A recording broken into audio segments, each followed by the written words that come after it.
E aí, meu povo, vamos embora, que o tempo urge e a gente precisa dar continuidade.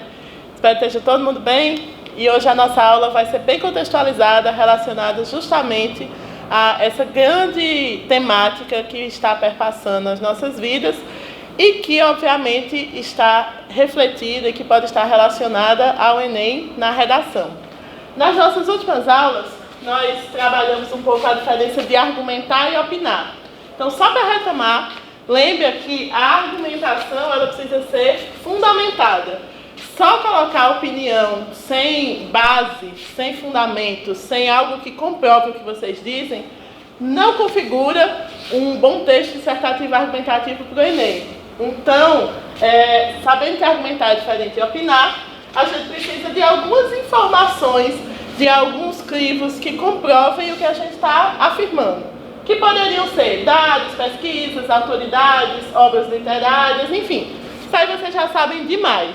Isso é o que a gente já trabalhou, assim como a diferença de tema e assunto. E aquele esqueminha de o que é um tema no Enem, o tema de maneira específica. Então, o tema geralmente tem uma palavra-chave, como a gente vem vendo. Efeitos, democratização, dificuldades, desafios. Um assunto geral, que você não deve ficar só nele, porque se você fizer isso, você está tangenciando o tema, e geralmente uma relação de tempo e espaço, 90% das vezes se referindo ao Brasil. Então, a gente estava discutindo em sala de aula sobre as estratégias argumentativas, e aqui eu coloquei algumas delas para a gente explicar, e depois relacionar temas transversais com relação ao coronavírus, beleza? Então, alguns dos tipos de argumentos mais comuns. Vocês sabem que quando você contextualiza historicamente, você mostra aquele tão falado conhecimento de mundo que o Enem tanto prega. É impossível você associar o tema a alguma coisa que já aconteceu no passado e isso não mostrar que você tem uma boa seleção de argumentos. Por quê? Porque geralmente o que você vai citar no seu texto vai estar além do que os textos motivadores trazem. Então, vocês adoram a Revolução Industrial, como eu brinco em sala de aula, mas fora a Revolução Industrial, vocês podem citar a Grécia, a pré-história, situações que aconteceram, guerras, situações que aconteceram de aprimoramento humano, guerrilhas, etc. E aí, associar esse conhecimento à temática sempre vai mostrar um bom conhecimento de mundo. Uma outra estratégia que eu considero um pouco mais sutil é a pergunta retórica, que é quando você faz um questionamento reflexivo. Geralmente, a pergunta retórica ela pode ser uma boa estratégia para o fim das argumentações dos parágrafos de desenvolvimento. Ou seja, você pode colocar um até quando essa situação se permanecerá, caso, nananã. Quantas pessoas ainda precisarão passar por isso? Veja que é o tipo de pergunta que não requer uma resposta imediata, por isso que é uma pergunta retórica. As relações de causa e consequência, elas são uma boa estratégia para quando você está meio perdido no texto.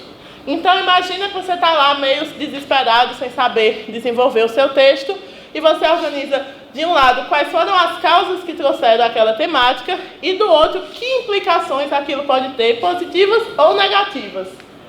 Os exemplos, eles são extremamente ricos, e uma coisa que eu percebo de muito aluno é que acha que o exemplo tem que ser algo só que, por exemplo, saiu na mídia, ou que está confirmado por alguma rede social ou televisão. Exemplos, minha gente, pode ser coisas do cotidiano. Se a gente está falando, por exemplo, do coronavírus, falar de que tipo de... uma coisa é vocês dizerem que é necessário tomar medidas de precaução e de higiene para controlar o vírus. Quando você fala medidas, é uma palavra extremamente genérica. Mas que tipo de medidas? É quase uma espécie de hiperônimo e hipônimo. Né? Eu tenho uma palavra que cabe inúmeras dentro dela, mas o que é que eu vou colocar dentro dessa palavra para ser específica e mais detalhada? Então, a exemplificação ela é extremamente válida e, às vezes, ela pode vir entre travessões. Você bota aquela palavra genérica como inúmeras situações, grandes dificuldades, vários problemas, e entre travessões, numa espécie de aposto, você enumera quais são essas situações. A gradação é uma estratégia que eu adoro particularmente porque ela tem uma relação lógica muito forte. O que é gradação? É uma relação contínua de causa e consequência. Para que você faça uma boa gradação, você precisa estar de olho na questão coesiva. Geralmente vai vir em função disso, X coisa aconteceu. Logo, aconteceu Y coisa. Diante dessa Y coisa, foi necessário uma W coisa. A partir de então, por sua vez, então os elementos coesivos são muito fortes e importantes para a relação gradativa, certo? As comparações também são, assim como o contexto histórico, uma ótima estratégia de você mostrar conhecimento de mundo. Por quê? Porque não tem, da mesma forma, como comparar sem relacionar o seu conhecimento que está para além do que o tema traz. Se eu comparo o que acontece no Brasil com o que acontece na Europa, se eu comparo o que acontece na região norte com o que acontece com a região sul, se eu comparo classes sociais, se eu comparo profissões, enfim, a depender do tema, sempre que eu estiver comparando, eu estou mostrando uma boa estratégia argumentativa. E especialmente no caso da metafórica, ela requer um pouco mais, vamos dizer, de cuidado, mas ela é muito válida, que é quando você compara com algo simbólico. Muitas redações nota 1000, inclusive, fazem isso. Em algum momento do texto, se utilizam de uma relação metafórica para se referir à grande temática. Então, por exemplo, já vi redações que, para falar sobre o hábito da leitura, comparava com o termômetro. O termômetro está para aferir uma doença, assim como o conhecimento está para aferir o desenvolvimento de uma sociedade. Uma crise na saúde pode ser comparada a uma crise individual, uma crise existencial. Então, a relação metafórica ela é muito rica e ela vai depender, inclusive, da forma como você estrutura ela. Você pode utilizar, inclusive, coisas do cotidiano também. Um ditado, entre aspas. Né? Se eu estou falando que uma andorinha só não faz verão, que andorinha é essa que eu posso escorrer ao longo do meu texto? E lá na proposta de intervenção, por exemplo, o que é que eu posso sugerir para que mais andorinhas façam parte dessa questão que eu estou levantando? Aí existem as definições, que geralmente estão associadas a algum teórico, ao dicionário, ao conhecimento social, né? O que é que a sociedade considera violência, o que é que a sociedade considera família, o que é que a sociedade considera uma dificuldade financeira. Então, o conceito geralmente não deve vir seco, né? Tipo, a violência é isso, e sim, para a nossa sociedade a violência é isso, para o nosso grupo social a violência é isso. E aqueles nossos queridinhos aqui, que são o argumento de autoridade, que é uma coisa que eu morro de dizer para vocês não achem que argumento de autoridade é só os grandes filósofos da humanidade. Também, mas se eu cito um desenho animado, isso pode ser entendido como argumento de autoridade, se eu trago ele como exemplo, como explicação, um dado de conhecimento acerca daquela temática, explicando qual é a relação da temática do desenho animado, por exemplo, com o tema que o Enem traz. E a contra-argumentação, que geralmente é uma estratégia muito rica de mostrar um posicionamento contrário ao seu, explicá-lo, botar aquele velho elemento coesivo de oposição do tipo entretanto, porém, não obstante, e aí você vem com toda a sua força argumentativa de dizer o porquê que aquele que pensa diferente de você está pensando errado. Sobre isso, eu adoro a frase do Ariano Suassuna, que ele sempre, eu acho que é uma boa frase para a gente entender o que é contra-argumentação. Que ele diz: há dois tipos de pessoas no mundo, as erradas e as que concordam comigo. Então, quando a gente pensa em contra-argumentação, a gente está pensando em como convencer aquelas pessoas erradas a concordar com a gente. Eu estou fazendo esse geral e a gente vai, provavelmente depois, à medida que vocês me mandarem redações, enfim, que a gente começar a produzir, a gente vai perceber mais essas estratégias argumentativas nos textos de vocês, para entrar efetivamente no que eu quero, que são os temas transversais ao coronavírus. Vocês percebem que, dentro da perspectiva de uma pandemia, e dentro de um mundo complexo, como o mundo pós-moderno, é impossível acontecer algo que afete uma única instância da sociedade. E é válido, e é rico, e é reflexivo, como pessoa e como estudante, pensar nas relações entre áreas para que sua argumentação, para que o seu pensamento crítico seja mais apurado. Então, eu separei, provavelmente vocês vão receber esse slide de alguma outra forma, subtemáticas dentro dessa coisa maior, deste grande assunto, que é a pandemia do corona. Então, acho que a primeira coisa que vem à nossa cabeça, quando a gente pensa no coronavírus, são as relações dele com a saúde. E aí, sobre isso, a gente pode ver algumas palavras-chave que podem estar associadas ao corona e à saúde pública. Por exemplo, os efeitos dele para a saúde pública no Brasil, ou a importância da saúde pública no combate a pandemias como é a do corona. Então, com relação à subtemática da saúde pública, a gente pode pensar em temas que remetam a efeitos de uma pandemia para a saúde pública. E aí, vejam, essa saúde pública, se eu paro aqui, o tema vai se referir à saúde pública como um todo, e se eu acrescento efeitos de uma pandemia para a saúde pública no Brasil, o meu contexto, a minha tese, o meu parágrafo introdutório precisa estar relacionado a ele. Eu também posso trocar essa palavra-chave efeitos por importância, por exemplo, como eu falei anteriormente. E aí, o foco agora é outro. A importância da saúde pública,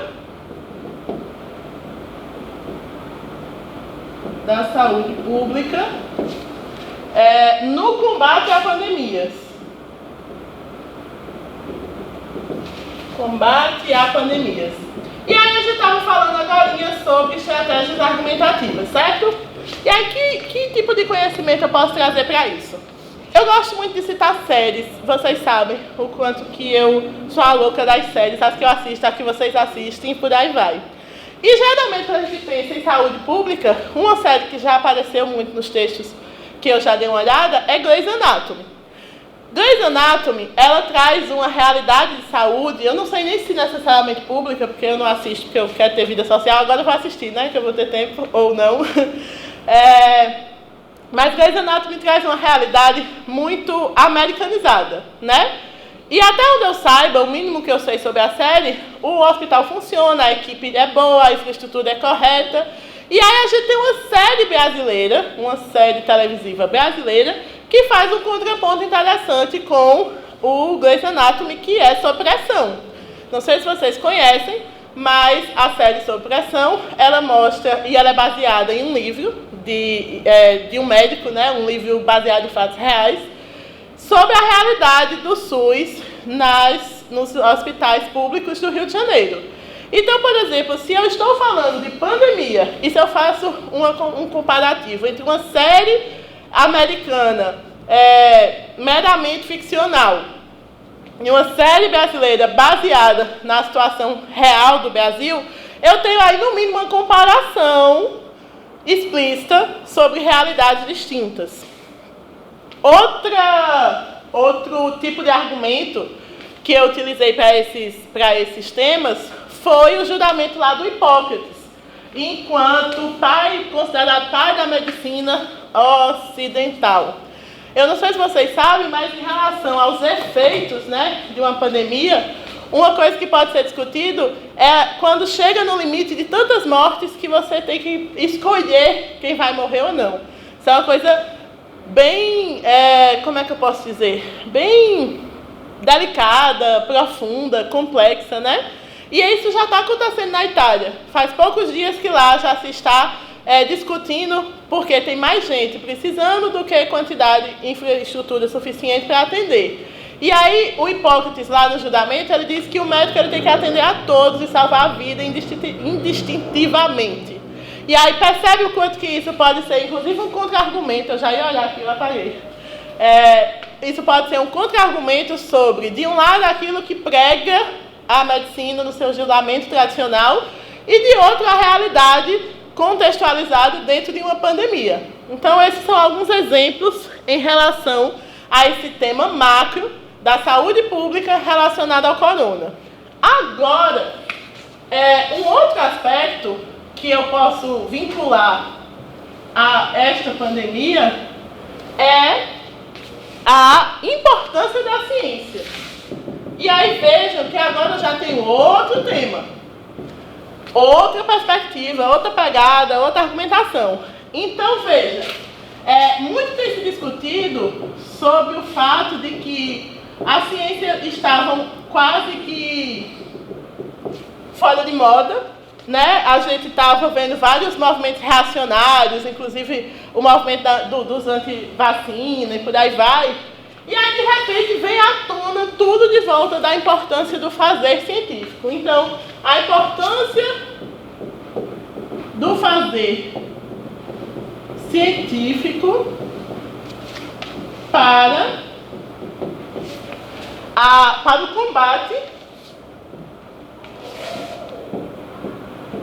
combate a pandemias.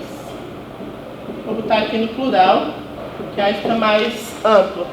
E aí, por exemplo, a gente tem filmes maravilhosos que vocês podem dialogar.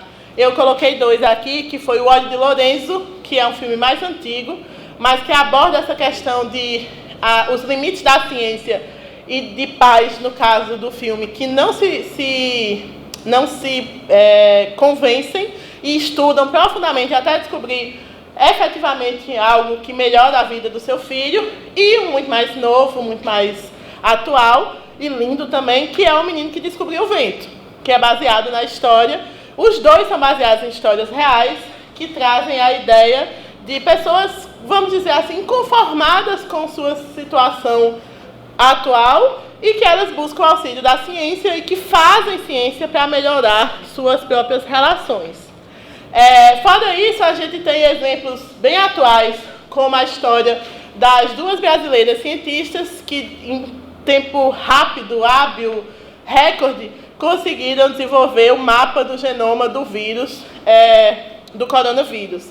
E aí vocês percebem como a ciência também precisa estar ágil para poder nos ajudar, né? Estamos até agora, por exemplo, esperando uma vacina, e eu imagino que deve ter cientista do mundo inteiro estudando e pesquisando isso, mas o tempo urge e a gente precisa de mais agilidade do que a que a gente já tem. E aí, pensando em proposta de intervenção, por exemplo, o que é que pode ser feito para estimular a ciência? De grosso modo, de cara, eu já percebo a importância dos investimentos governamentais, né? De todo mundo. Como é que a gente vai fazer ciência sem investimento educacional, sem investimento na academia, no sentido universitário do termo? Então, de um lado, até coloquei aqui no nosso material, a gente tem, por exemplo, o fato de que a ciência brasileira e as pesquisas brasileiras o investimento na educação e na saúde estão congelados, né? Desde 2016, com a PEC a PEC 20, aliás. E aí, como se discutir, de um lado, um país que está parado quanto a investimentos, e de outro, uma situação como essa que requer novos investimentos. Então, veja que a complexidade desse panorama, ela traz muitas possibilidades argumentativas e reflexivas também. Outra coisa muito interessante, minha gente, olhando agora por outro viés, um coronavírus em relação ao meio ambiente. É impressionante, isso foi uma das coisas que eu acho que talvez mais tenha surpreendido a humanidade, ou não, mas vocês devem ter visto, ou devem pelo menos ter ouvido falar, que vários e vários lugares do mundo já demonstraram uma diminuição absurda da poluição, né? Então, é uma relação bem gradativa, pensando do ponto de vista argumentativo. Percebam que mais pessoas ficam em casa, consequentemente, menos pessoas saem de casa poluindo. Com menos poluição, a natureza se renova. Acho que teve uma matéria bem divulgada que foi lá em Veneza, que as águas estão tão claras que já dá para ver os peixes, ou os golfinhos, ou sei lá o que não se via desde lavar e força. Então percebe como, repito, uma temática, quando complexa, quando social, quando polêmica, enfim, quando várias coisas, ela aborda várias possibilidades de tema. E isso que eu estou dizendo para vocês, sobre o meio ambiente, sobre saúde, sobre ciência, pode ser aproveitado em vários outros temas que tenham a ver ou não com corona. Porque na vida real, e é isso que a gente precisa entender, o conhecimento ele se mistura e ele vai se validando com o passar das suas correlações. Então, com relação ao meio ambiente, a gente tem aí uma subtemática, que é a da poluição. Poluição mundial, porque aí não é uma coisa que afetou só o Brasil. A poluição mundial em questão, os efeitos, então vamos pensar nos efeitos, nas consequências do isolamento social, porque isso aí já é comprovado, né? O isolamento social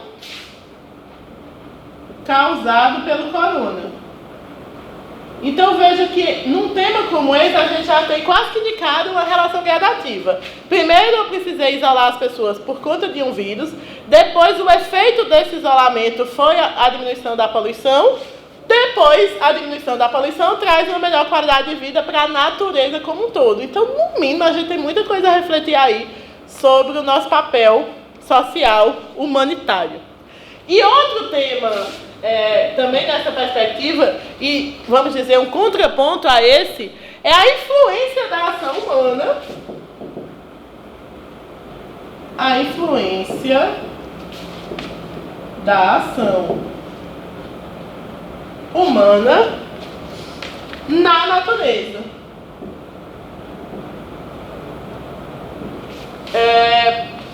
Especificamente para a propagação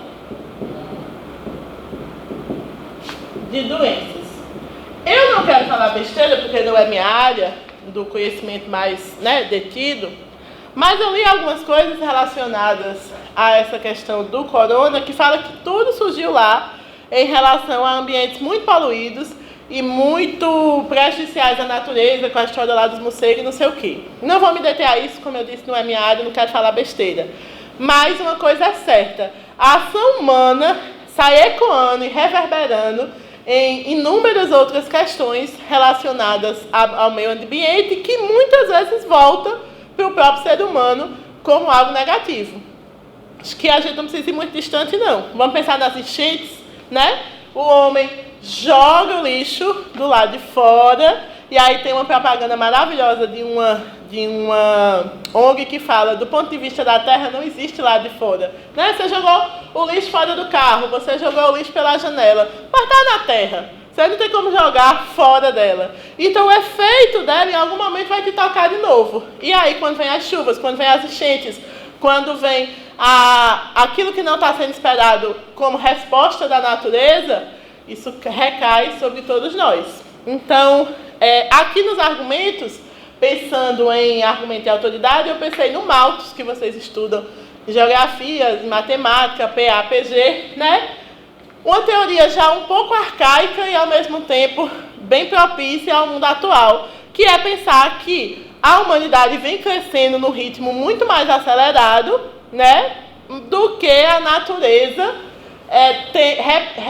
dispõe de recursos. Então, ou a humanidade freia a forma como lida com a natureza e se entende como natureza também, ou a gente vai ver os muitos efeitos, inclusive, da propagação de doenças, que pode aparecer aí como um exemplo de consequência dessa ação humana.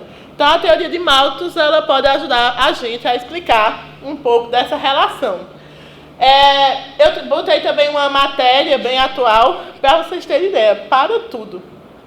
A matéria mostra que durante a quarentena, o mundo diminuiu 1 milhão de toneladas de gás carbônico. Eu estou falando, minha gente, 1 milhão de toneladas. Eu nem consigo conceber o que é que isso significa, mas com certeza a Terra há de agradecer e de se recuperar da nossa ação, às vezes tão primata ainda. E aí, falando disso, eu coloquei um desenho animado que eu adoro, e para fazer a gente pensar que sim, desenho animado pode ser uma ótima estratégia argumentativa, desde que eu consiga interpretá-lo e relacioná-lo bem, que é o Wall-E. Né? Vocês lembram lá do robozinho da Pixar? O que é que acontece? A ação humana é tão voraz que chega no ponto em que não tem mais como a Terra ser habitada. E aí as pessoas que podem, né? Aí tem uma discussão de sociedade e de desigualdade social maravilhosa, elas vão para o espaço, elas ocupam outras formas de vida, e o Wall-E, robozinho lindo, fica aqui na Terra catando lixo, porque ele é um robô old, né? Ele é um robô antigo, que não tem as funcionalidades modernas necessárias a essa nova forma de viver, e também preservando a única semente de fonte de vida que nos resta, que é um pedacinho de uma planta lá. Não vou dar muito spoiler, não sei se vocês assistiram.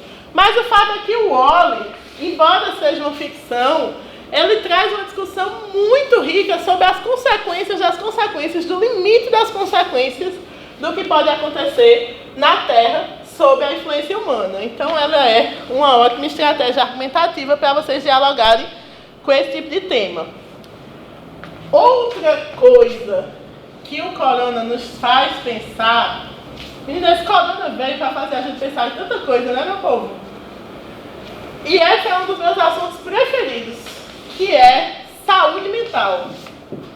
Eu estava até vendo um vídeo de um psicólogo esses dias, e ele falando que desde a Segunda Guerra Mundial a gente não tinha tido nenhuma grande problemática social que afetasse o mundo todo ao mesmo tempo, né? Que é justamente o conceito de pandemia até. Então a nossa geração, as últimas gerações, ela não tem tato, ela não sabe lidar com essa mudança brusca de rotina. Tanto é que estamos todos aprendendo, tanto é que eu estou olhando agora para uma câmera e não para os alunos bagunçando aqui, não pedi silêncio ainda, não dei cheiro, não dei abraço. Então, de repente, numa semana a gente está, oi professora, meu amor e meu lindo, na outra eu estou aqui gravando uma aula de frente para uma câmera, numa sala de aula vazia, vocês assistindo na casa de vocês, em horários variados. E esse efeito do isolamento social para a nossa mente é acostumada a um certo padrão de vida. Então, o próprio tema, os efeitos de uma pandemia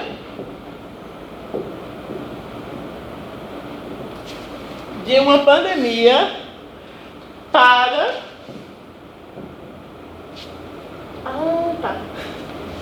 a saúde mental da sociedade brasileira. Aí eu especifiquei mesmo a nossa sociedade nesse tema. E no outro tema eu falei sobre o terrorismo psicológico. Eu não vou escrever todo ele aqui não. Mas vejam, de um lado a gente está vivendo uma época do ápice da divulgação e da propagação do conhecimento. E eu falo até por mim mesmo. A gente fica lendo e se informando, e aí isso já puxa um gatilhozinho ali para a questão das fake news, que eu vou falar daqui a pouco. Mas a gente fica lendo e se informando, daqui a pouco tem o que a gente chama de efeito manada, né? Uma pessoa se assusta, a outra se assusta, a outra se assusta, sai reverberando isso de uma maneira abrupta. E quais são as consequências disso para a nossa saúde mental? A Organização Mundial de Saúde, né, a OMS, ela entende saúde como um conceito que envolve o físico, o mental e o social. Então, a gente não está vivendo só uma pandemia do ponto de vista físico. A gente está vivendo, de alguma forma, uma pandemia do ponto de vista psicológico. E aí tem outras formas de entender a sociedade nesse momento que não são muito caras à nossa realidade. Por exemplo, eu trouxe aqui para vocês o conceito de inteligência emocional, do Daniel Goleman, que é considerado o pai da inteligência emocional, que vai falar de como a gente lida com as nossas emoções de maneira madura e capaz de reverberar socialmente. E trouxe também uma perspectiva de medicina indiana, a medicina Ayurveda, para a gente pensar também nessa relação do corpo, alma e mente. Certo?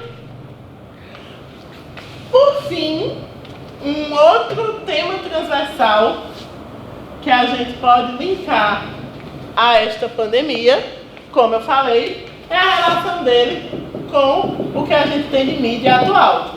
Então imagina os efeitos e as preocupações relacionadas, ou os perigos relacionados às fake news. Os perigos das fake news, os perigos, os efeitos, né? Na disseminação de informações sobre o corona. Parece falando assim, parece que está íntimo, né? O coronavírus. Então veja que inclusive esses são dois temas que dialogam muito, porque muitas vezes as nossas condições emocionais se refletem por conta da dificuldade dos efeitos das fake news. Sobre isso vocês vão ver no slide algumas referências a Humberto Eco, aquela propaganda, aquela brincadeira infantil. E aí eu espero que com essa aula que está terminando, né, tocou, a gente precisa encerrar. Mas eu espero que tenha ficado claro no juizinho de vocês o quanto que um tema pode universalizar vários outros e que a gente possa refletir um pouco sobre a nossa produção escrita e argumentação. Então, saudades, fiquem bem.